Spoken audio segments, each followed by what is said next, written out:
Olá, antes tarde do que nunca, regresso aqui no YouTube, ano novo, primeiro EP do ano de 2026, o podcast está no ar novamente, visual novo, ano novo, e eu quero aproveitar para desejar a vocês um feliz e abençoado 2026. Bom, eu sou Thiago Mota, eu sou psicanalista e terapeuta holístico.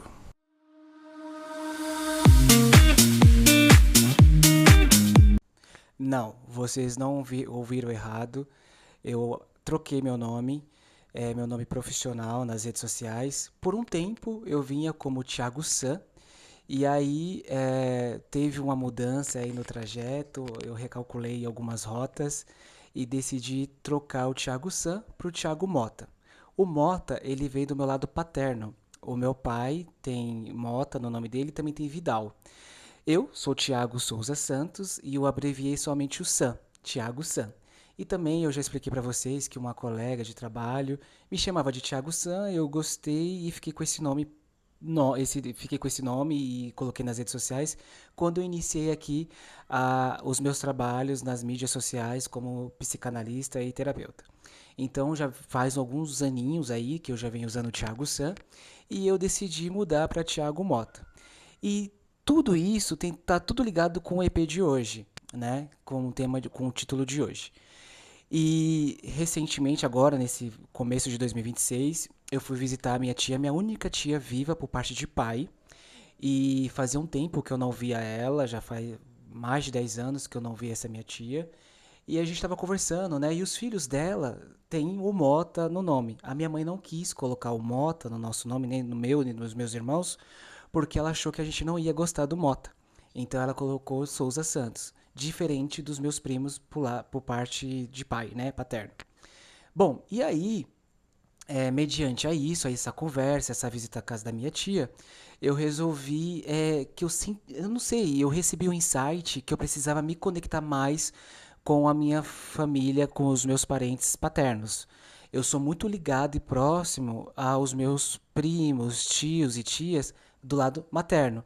Mas o meu lado paterno sempre ficou meio que oculto ali. A gente não tem uma aproximação, nem eu, nem os meus primos. A gente se fala, se segue nas redes sociais, mas não há uma aproximação com eles. Então, mediante a isso, eu senti que eu precisava resgatar isso. Eu precisava ter essa conexão com eles. Bom, e aí recebi esse insight e acabei trocando o nome de Thiago San para Thiago Mota. Então, se vocês forem me procurar lá no Instagram, no TikTok, agora eu respondo como Thiago Mota. Bom, e aonde eu quero chegar com essa troca de nome e o porquê que eu não tenho tanta conexão pro meu lado paterno? Isso começa em casa, tá? Essa questão ela começa em casa.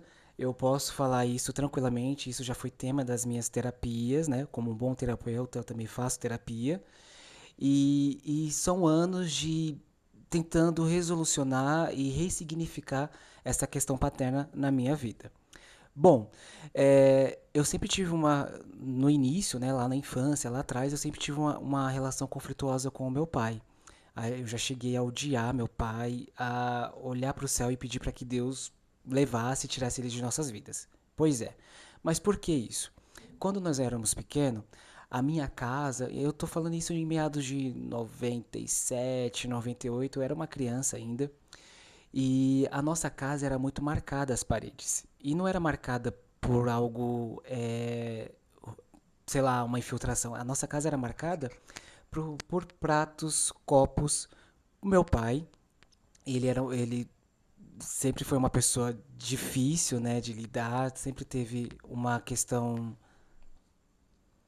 Bom, deu uma pausa aqui que minha mãe estava me mandando mensagem e a parte boa de vir gravar aqui no YouTube, eu gosto disso porque eu posso pausar e depois posso voltar e parar de onde e dar continuidade de onde eu parei. Bom, então, a minha relação com meu pai nunca foi das melhores no passado. A gente sempre teve conflitos. O meu pai sempre teve um gênio muito difícil, né, de lidar. E a nossa casa, ela era muito marcada. As nossas paredes eram muito marcadas. Por exemplo, ele chegava do trabalho e ele queria receber as coisas na mão, café na mão. Queria que minha mãe tinha que colocar a comida dele. Então, por exemplo, ele pegava o café. Se o café tivesse morno, quando a minha mãe entregava na mão dele e virava as costas, ela só via a xícara passando por ela e ele tacava na parede. Quando, por exemplo, ela fez carne ontem e hoje era carne frita, né? Bife frito. Olha, de novo carne? Jogava o prato na parede e não satisfeito, ele jogava toda a comida no chão. A nossa casa, eu lembro que a nossa casa era de piso vermelho. Sabe aqueles piso vermelho que encera e até deixa os nossos pés vermelho? Então, a minha casa era, o piso da casa era piso, né? Acho que é ardosa que as pessoas falam, não sei. E aí, o nosso chão era bem vermelho. Minha mãe encerava, passava o dia inteiro encerando aquela casa. Eu lembro da enceradeira, ela passando a enceradeira, e quando a enceradeira quebrava, ela ia com a buchinha mesmo dando para dar o brilho, né? Tanto que o chão brilhava, era um espelho. E aí ele pegava a comida e jogava todinha no chão. Jogava todinha, só porque era a mesma mistura. Então eu fui crescendo vendo isso, meu pai. E assim, não, detalhe, não tinha problema com bebida, era totalmente são, depois que ele chegava do trabalho. Tem pessoas, né, que sofrem com os pais, com o pai principalmente que bebe, que tem problema com álcool. Mas não era o caso do meu pai. Lá na frente, buscando mais entender isso, o meu avô já fazia isso com a minha avó. O pai dele fazia isso com a mãe dele. Só que era pior. O meu pai, ele jogava na parede. Já meu avô, ele jogava em cima da minha avó. Então, só para vocês entenderem que tem meninos, né, homens que são próximos ao pai e acaba tendo essa repetição de padrão, acaba fazendo isso mesmo, repetindo as atitudes do pai, herda isso do pai, acha que isso é normal, que o homem tem que tratar a mulher assim, e acaba fazendo, repetindo esse padrão. Então, o meu pai, ele acabou repetindo o padrão do pai dele, né? Na cabeça dele, é certo, o homem tinha que tratar a mulher nesse formato. Bom, gente, e eu cresci vivendo, presenciando essas coisas. Obviamente, minha mãe é uma mulher que tem muita energia masculina. Para vocês terem ideia, a minha mãe, ela já trabalhou de ajudante de pedreiro, ela trocava o botijão das vizinhas, ela pegava o botijão, colocava nas costas e saía para comprar um novo e fazer a troca, tanto da nossa casa quanto da casa das vizinhas. Então a minha mãe sempre teve uma energia masculina muito forte. Claro que hoje, com o conhecimento que eu tenho, eu consigo ter uma clareza. Mas lá atrás, quando eu era uma criança, uma adolescente, eu não tinha essa clareza. Então, era duas energias masculinas se disputando. E aí, hoje eu entendo que meu pai se sentia incomodado pelo fato da minha mãe, na cabeça dele, achar que estava competindo com ele. Ou seja, que ela queria ser mais homem do que ele. Então, gerava esse conflito entre eles e somatizando com um perfil, né, do meu pai espirituoso ali em lidar com a minha mãe. Então, eu fui crescendo com esse conflito, e aí a gente troca de casa, vai para uma outra casa. Os meus pais vendem essa casa que da minha infância e a gente vai para uma outra casa. E aí as coisas não melhoram, né? Nós somos em quatro vivos, eu tive outros irmãos que acabou falecendo. E então eu não, eu já falei isso, acho que aqui no podcast, que também tem uma questão dessa de filho mais velho. Eu não sou o mais velho. Eu sou o mais velho em vida, mas eu tenho uma irmã mais velha, já desencarnada, e tenho outros irmãos também. Enfim. Mas, para vocês entenderem um pouco melhor, eu sou o mais velho. Ponto. Então, eu acompanhei essa questão dos meus pais, deles saírem na mão, eles se agredir fisicamente, porque minha mãe não deixava barato. Ela é uma pessoa forte, né? Uma mulher forte, uma mulher que sempre provedora, sempre correu atrás, sempre fez de tudo para dar pra gente do bom e do melhor. Eu lembro que minha mãe tinha que. Minha mãe é manicure, né? E aí ela tinha que fazer uma unha, ajuntar um dinheirinho, comprar um chinelo para um. Ajuntava, comprava um chinelo para outro. Então, para ela comprar chinelo para os quatro, era 4 meses que ela levava para comprar o chinelo para os filhos. E aí, o meu pai, nesse formato, muito grosseiro, muito reativo, a minha mãe também não deixava barato, e eles brigavam muito fisicamente. E aí eu fui criando um sentimento de ódio mesmo pelo meu pai, um sentimento de querer que ele morresse, e eu não queria mais aquele homem nas nossas vidas. E o tempo foi passando, os vizinhos acompanhando todo aquele conflito, né? de briga, de gritaria. Eu lembro que minha mãe brigava com ele e ela ia pra casa dos meus tios, que era tudo próximo aqui no bairro. E aí eu ia atrás dela. Isso 2 da manhã, 3 da manhã, eu ia atrás da minha mãe. E aí eu não sabia pra que lado ela foi, porque ela saía de casa correndo pra se desvencilhar, né, ali da briga com meu pai. E aí eu subia pra cima da laje, eu ficava em cima da laje a noite inteira, né, porque quando eu saía, meu pai falava, se você sair atrás dela, aqui você não entra mais. Então, eu sabia que eu não podia mais voltar pra casa, então eu ficava em cima da laje, né, e esperava amanhecer o dia até minha mãe voltar, ou então ir na casa de cada tio atrás da minha mãe. Algumas vezes eu tinha sucesso, eu conseguia encontrar ela na casa de alguma tia, algum tio, outras vezes não. E aí eu ficava a noite toda em cima da laje. E quando meu pai ouvia que eu estava em cima da laje, ele mandava eu descer e mandava eu procurar meu rumo. Isso, gente, eu com 6, 7, 9, 10 anos de idade. Uma criança. Então eu passei por tudo isso. E aí isso foi passando o tempo, até o ponto que minha mãe. E eu sempre fui muito parceirão da minha mãe, né? A gente sempre teve uma relação muito boa, de amizade mesmo. E aí é onde eu acabei postergando, realmente deixando de ser criança e antecipei meu lado adulto. Então eu aprendi a cozinhar, eu aprendi a cuidar dos meus irmãos, porque a minha mãe deixa meu pai. Ela vem a se separar do meu pai, ela por muita dificuldade, porque ele não queria sair de casa na época, ela vem romper com meu pai, eles se separam, ela vai buscar justiça, enfim, toda aquela questão que burocrática, né, para tirar uma pessoa de dentro de casa quando ela não quer sair. E aí, o meu pai vem sair de casa, e aí, poxa vida, agora vai melhorar, eu vou cuidar dos meus irmãos, minha mãe vai trabalhar, que essa foi a premissa, né, que eu e minha mãe se alinhamos. E eu falei, agora vai melhorar, agora a vida vai ficar melhor, meu pai saiu de casa, não vai ter mais briga, não vai ter mais confusão. E vou apoiar minha mãe, se ela quiser arrumar um namorado, beleza, se ela não quiser arrumar ninguém também, ok, e vamos, bora, bora. Só que não. O meu pai, ele não deixava a gente em paz e ele queria porque queria voltar. Então, por exemplo, eu ficava dentro de casa com os meus irmãos preso ali, né? Porque a minha mãe ia trabalhar, ela também ia se divertir, então eu ficava cuidando dos meus irmãos. E para os vizinhos não perceber e também pra gente não chamar, eu fazia de tudo para não chamar a atenção das pessoas, para que a gente não viesse a ser denunciado pro conselho tutelar, então eu ficava ali cuidando dos meus irmãos. Mas a gente brincava, mas eu assim, eu sempre colocava eles pra dentro de casa. Eu cuidei, realmente eu virei um pai dos meus irmãos mesmo. E aí, só que meu pai, ele queria muito voltar. Então, assim, ele batia na porta de noite, ele batia na janela, ele ia atrás da minha mãe. Uma vez, isso é bem forte que eu vou falar pra vocês. E eu falo assim, parece tranquilo, mas é porque realmente eu superei isso. E vocês vão entender. E aí, uma determinada noite, o meu pai ele arrombou a porta.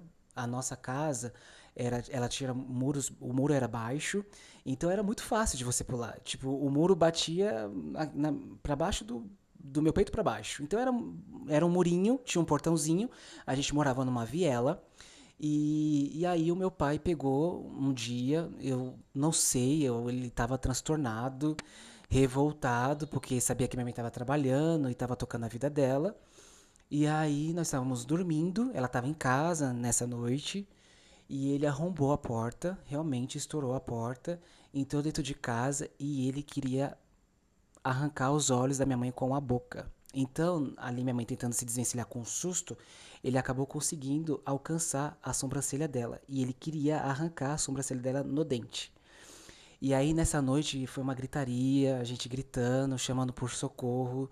E aí os meus vizinhos tentando chamar a polícia, mas eu lembro, a minha amiga vai acabar assistindo esse vídeo, a minha amiga de infância, que a gente tem amizade até hoje.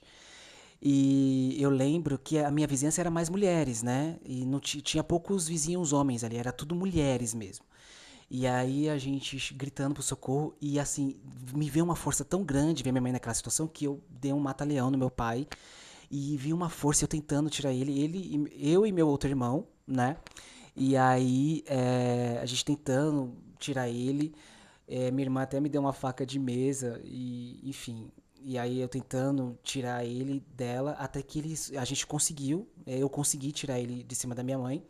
E aí ele saiu correndo e eu lembro que eu fui atrás dele E tinha um córrego atrás da nossa casa. E aí ele pulou no córrego e saiu andando dentro do córrego, assim. E eu atrás dele, só que eu não fui dentro do córrego. Eu fui por cima e ele por baixo, assim, até que ele sumiu e eu perdi ele de vista. E aí minha mãe foi pro médico, ficou por um tempo com o olho vedado, né? Um do lado, acho que foi o lado direito. E aí ela ficou por um tempo assim, ela fez todo o procedimento de justiça, mas é aquela coisa. Eu não lembro se nessa época tinha aquela liminar que faz com que o homem fique afastado por X metros, né? Eu não sei se tinha isso naquela época, eu não sei informar. Mas eu sei que meu pai tinha, minha mãe tinha todas as questões judiciais que faziam com que meu pai não podia estar dentro de casa e tinha que pagar pensão e etc, etc e tal. Bom, e aí fomos nessa vida, né? Continuamos vivendo, minha mãe se recuperando e tal. Só que nessa época, 2004, 2005, 2003, era muito difícil ainda para a mulher. Ainda é muito, mas no ramo profissional era muito difícil, porque minha mãe não tinha uma profissão. Ela não tinha uma carreira. Ela fazia unha, ela fazia cabelo e ela não tinha uma profissão. E naquela época era muito difícil as mulheres adentrar numa indústria, trabalhar na produção. Era mais homens, predominantemente homens que trabalhavam em produções. Então era difícil as mulheres conseguir espaços. Só conseguia mulheres que tinham profissões, né? E não era o caso da minha mãe. E aí as dificuldades. Foi nesta época que eu aprendi a bordar e eu bordava. Eu cuidava da casa, estudava à noite e eu bordava de madrugada inteira. E eu lembro que uma peça era 10 centavos, um vestido que eu bordava, que eu colocava aquelas pedrinhas, era 50 centavos, a peça mais cara. E eu tinha que fazer muitos, bordar muito para poder conseguir juntar um dinheiro. E foi nesse trabalho que eu conseguia comprar meu perfuminho da Avon. Hoje eu sou revendedor da Avon, inclusive. É, dentro do meu hall, né? Eu sou o Júlio, tenho várias profissões. E aí eu também, recentemente, eu tô vendendo cosméticos também, Avon, Natura e Boticário. Já fazendo aqui meu comercial no meu espaço, no meu podcast. E aí, bom, e aí eu bordava muito pra garantir o dinheiro do pão, pra comprar as coisas, mas às vezes não dava pra juntar muito. E minha mãe com muita dificuldade mesmo de conseguir trabalho. E aí ela falou assim, me chamou um dia e falou assim, Ti, eu vou voltar pro seu pai. Porque meu pai ainda insistia em querer voltar. Só que aí ele parou, depois dessa agressão, meus tios entraram em cena, algumas pessoas entraram em cena, e deu chegar pra lá no meu pai. Mas esse chega pra lá, gente, não foi violência, não. Ele foi intimado, teve toda uma questão aí, a gente subiu o nível mesmo, e aí meu pai se afastou, mas queria voltar. E aí, eu tô resumindo bastante, porque a história é bem complexa. E aí, minha mãe me chama um dia e fala que quer voltar pro meu pai, porque as coisas estão difíceis e vai ser melhor voltar pra ele. Eu falei, mãe, mas você não quer voltar, eu sei que você não gosta dele. Mas ela falou, não, eu quero voltar e eu vou tentar voltar, eu vou voltar pro seu pai. Meus irmãos queriam muito que minha mãe voltasse pro meu pai, e dos quatro eu era o único que não era a favor. E aí, beleza. Eu já estava um pouquinho maior, eu já estava aí na altura dos 16, 17 anos. 16, entre 15 e 16 anos, por aí. E aí eu já estava um pouco maior, já não era aquela criança, né? Eu já tinha passado por poucas e boas. Então ela tomou essa decisão de voltar pro meu pai. Eu falei, olha, a decisão é sua, eu vou te apoiar no que você decidir, mas eu não sou a favor de que ele volte. Ela falou, ele falou que mudou e tal, e não sei o que, então eu vou voltar pra ele. Eu falei, a decisão é sua. Eu gostaria de, naquela época, ter saído de casa. Mas eu ia fazer o quê? Eu ia pra onde, né? Eu sempre tive vontade de estudar, eu sempre tive vontade de querer ser alguém na vida. E eu precisava desse suporte. E se eu fosse morar sozinho, menor de idade, primeiro que minha mãe não ia deixar. Mas seria mais difícil. Então, eu lembro que eu até fugi de casa. Nessas brigas aí, desse voltar aí, eu até fugi de casa, gente. Não recomendo. Adolescentes, crianças, não façam isso. Vocês que estão me assistindo e passa por isso, não faça isso. Eu fugi de casa, enfim, mas eu voltei para casa. Minhas amigas de infância, todo mundo saiu me procurando até que me acharam. Bom, enfim, e aí minha mãe volta pro meu pai e eu lembro que ela voltou para ele voltou para casa, ele trouxe as coisas dele de volta e aí eu falei para ele. Eu chamei ele para conversar, chamei ele para conversar não, eu falei diretamente para ele. Falei, ó, você está voltando para casa. Agora você pode ver que meus dois irmãos mais novos eram ainda criança, né? Eu com 16 anos e meu outro irmão com 15, porque eu tenho um irmão que é colado em mim, a diferença é de um ano. Eu sou de 92 e ele é de 93. Eu falei, agora e meu irmão, agora a gente somos grande, né? Já estava na altura do meu pai. Meu irmão ainda é mais alto do que eu. Eu falei, agora a gente somos grandes, né? Grandes, com 15, 16 anos, mas a gente era realmente maior que meu pai. E agora é diferente. Agora a gente não é mais aquela criancinha que você zoava o barraco e a gente não tinha força pra defender a nossa mãe. Agora a gente tem. Agora a gente é tete a tete. Meu Deus, uma criança ainda, um adolescente. E aí ele não respondeu e eu lembro que quando meu pai voltou, eu não falava com ele, eu não trocava uma palavra com ele. Pra gente se falar, a gente usava a minha mãe. Ah, o seu pai falou isso. O tio falou isso pra você. Enfim, a gente usava a minha mãe como comunicação. E aí foi anos assim, eu não falava com ele, eu não direcionava a palavra pra ele, eu tinha muita mágoa, muita raiva, né, canalizada. E o tempo foi passando, e eu sou uma pessoa que eu acredito que há um pós quando a gente desencarna desse plano. Eu aprendi um pouco de espiritismo com a minha amiga de infância, com a minha melhor amiga. Então eu sei que viemos nesse plano para ressignificar questões. Então, eu recebi um insight, eu não era ainda nada disso do que sou hoje, né, um profissional da área da saúde mental, e eu recebi um insight que se eu não resolvesse isso com meu pai agora, eu ia ter que voltar, né, talvez ou como pai dele, ou como filho dele novamente, ou alguma coisa, pra gente ter que resolver essa pendência, esse BO, esse rolê aí. E aí eu recebi esse insight, eu falei, puta que pariu, não, aí não, vou ter que passar por isso tudo de novo? Não, vou resolver isso. E aí eu recebi esse insight que veio na minha cabeça, eu acredito que há um pós, né? Depois que a gente passa desse plano, eu acredito em reencarnação, sim, não vou mentir pra vocês. E aí eu falei, poxa, eu vou ter que resolver esse BO aí. E aí eu comecei a falar com ele, comecei a perguntar, tipo, "Ô, pai, cadê a mãe?" Tipo, chegava da escola não, já tinha terminado a escola, tipo, chegava do trabalho, ele tava em casa, pai, cadê isso, cadê aquilo? E ele me respondia, até que a gente começou a se falar, a gente começou a se inteirar mesmo, mas assim, o essencial, nada de aproximação, diferente dos meus irmãos, que falam de futebol, que eles brincam, eles trocam ideia, até hoje eu não tenho isso com meu pai, mas eu vou chegar lá. E aí eu recebi esse insight, eu falei, putz, eu vou ter que resolver isso porque senão vai ficar complicado.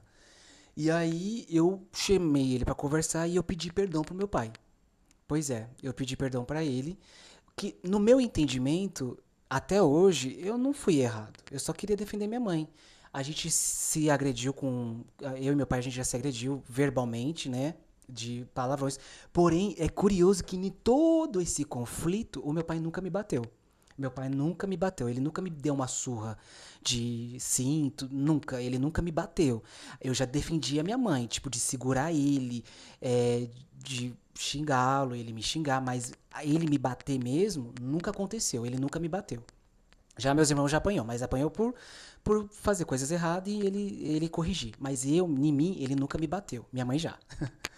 E aí eu chamei ele, falei, pai, me perdoa, eu peço que você me desculpe pelas coisas ditas. E eu pedi perdão pra ele, né? Eu dei esse passo, ele nunca me pediu perdão, mas eu pedi perdão pra ele. E aí ele falou que tudo bem, que tudo, tudo certo, que me desculpava. E aí, vida que segue. Aí a gente foi se falando, foi, né, se entendendo. Claro que ele já, quando ele voltou, ele já não quebrava mais nada dentro de casa, ele já não tinha mais esse comportamento. E aí a nossa relação, assim, eles discutiam, né, como todo casal, mas quando eles elevavam o tom de voz, assim, meu coração acelera. Até hoje, se eu ver um casal brigando, o meu coração ele dispara, assim, eu fico meio que nervoso. E aí eu já quero intervir, eu não, eu sou estritamente contra em homem que bate em mulher. Ah, mas a mulher tá aqui, tá me provocando, a mulher não é santa. Cara, sai de casa, vai viver sua vida. Mas, sabe, agressão tanto da mulher para o homem como o homem para a mulher. Qualquer tipo de agressão física eu sou contra. Física e verbal também. Eu não gosto de agressão, eu não gosto de briga, eu tenho pavor de briga. E aí, eu falei, pedi perdão pra ele depois dessa situação toda que a gente viveu no passado. E a nossa relação melhorou. E quando eles discutiam e eles elevavam o tom de voz, aí eu tava no meu quarto e falava: Ô, o que que tá acontecendo aí? Parou, hein, gente? Ficava silêncio, a discussão parava e eles não brigavam mais nem discutiam mais. Porque eu sabia que aquela discussão acalorada ia acabar partindo pra xingamentos que ia gerar agressão. Então eu intervia só com a voz. Eu dava um grito assim e todo mundo ficava aquele silêncio dentro de casa. E aí foi passando, né, essa relação. E, enfim, aí hoje, com a cabeça que eu tenho, eu consigo mensurar que havia uma disputa entre eles, né? E esse conflito fez com que eu me afastasse do meu pai. A gente se fala, ele me ajudou muito. Eu lembro que quando eu comecei a fazer faculdade, eu trabalhava à noite numa empresa, e aí eu saía da faculdade às 10 e entrava às 10 na empresa. E aí o meu gestor colocou meu horário das 10h30. Então eu tinha meia hora para pegar o ônibus na faculdade e ir para a empresa à noite. E aí meu pai saía, ele é motorista de caminhão, né? Ele chegava em casa, pegava o carro dele, ia na faculdade, me pegava na faculdade e me levava para o meu trabalho e depois voltava para casa. E feriados, quando tinha redução no transporte coletivo, ele ia me buscar no trabalho. Tinha uma empresa que eu entrava eu era o primeiro do fretado, então eu tinha que estar no ponto 3 horas da manhã. Eu levantava às 2 para me arrumar e tinha que estar 3 horas da manhã no ponto. Meu pai me levava junto com a minha mãe no ponto. Então, assim, depois que eu pedi perdão pra ele, as coisas fluíam melhor e a nossa relação melhorou. Claro que, tipo assim, a gente conversa hoje. Se ele vai comprar um carro novo, ele pergunta a minha opinião. A gente fala de passeios, né? A gente fala de carro. Ele me apoia muito no que eu faço. Quando eu fui sair de casa, que eu decidi morar sozinho, ele ajudou na minha mudança, quando eu troquei de casa. Então, meu pai, ele é participativo. Mas a gente não tem aquele tipo, ô paizão, não sei o quê. Não temos. Mas assim, Natal e Ano Novo a gente se abraça, feliz aniversário a gente dá felicitações um pro outro, ele me dá felicitações, eu também dou pra ele, presentes a gente troca presentes também. Então a gente tem uma relação muito boa. E hoje eu posso falar pra vocês que eu não odeio o meu pai, eu não tenho ódio dele, eu não quero que ele morra, né? Mas assim, gente, foi uma construção e eu tive que me abrir. Eu entendi que um dos dois tinha que dar um passo. Ele não ia dar um passo porque meu pai não tem a expansão de consciência que eu tenho. E Deus foi tão maravilhoso assim que eu recebi esse insight sem ser terapeuta nem nada. E aí eu dei esse passo, eu quis realmente resolver neste plano com meu pai. Aí vocês podem falar: "Ah, mas você fez isso com medo de ter que voltar?" Não, eu fiz naquele momento sim, mas hoje eu quis realmente resolver essa questão paterna com meu pai. E se a gente tiver que voltar para resolver alguma coisa, beleza, vida que segue, vamos voltar ele como o meu filho, ou enfim. Mas o curioso disso é que quando eu estava fazendo o curso de terapeuta holístico, eu fiz uma regressão. E nessa regressão, em vidas passadas, eu e meu pai a gente disputamos a minha mãe. Isso, gente, é pra quem acredita, tá? É pra quem acredita nessas coisas. Mas eu e meu pai, a gente foi arqui-inimigos em vidas passadas. E a gente disputou a minha mãe. Então, em várias outras vidas, a gente disputou a minha mãe. Ele me matava, eu matava ele e vice-versa. E, enfim. E aí, maioria das vidas, eu ficava com a minha mãe. Bom, eu acabou interrompendo o vídeo porque meu iPhone esquentou e aí ele parou de gravar. O assunto foi extenso. Bom, gente, é isso. Só para contextualizar, então era uma outra ocasião, era uma outra vida. Então a gente foi pesquisar e realmente tinha uma questão de disputa. E a relação com meu pai é boa hoje, eu ressignifiquei. Agressão não é boa. Se você está passando por isso, você é adolescente, criança, ou se você tem mágoas, ressignifique isso, busque ajuda, busque expansão de consciência, faça terapia para você ressignificar essa questão na sua vida. A mágoa e a raiva só nos fazem mal e só prejudica a nossa vida, as nossas relações no trabalho, nas relações, profissões de trabalho, enfim. Então não é legal. Então busque ressignificar isso, faça terapia. A terapia ajuda nesse processo, me ajudou também. E isso é bacana porque aí a gente segue a nossa vida e esquece o passado, passa por tudo que passou e segue a vida, tá bom? Bom, prometo aparecer mais aqui mais vezes, né? Peço perdão pela ausência. Minha vida é corrida, corporativa, atendimentos, venda de produtos. É o Július, né? Que faz 1001 funções. Tá bom? É isso. Compartilhe, comente, fiquem à vontade para também, se vocês quiserem que eu fale sobre algum tema, comenta aqui nos comentários. Escreve aqui nos comentários o que vocês gostariam que eu falasse e eu venho aqui falando o meu ponto de vista sobre o tema que vocês escolher, tá bom? É isso e até o próximo EP.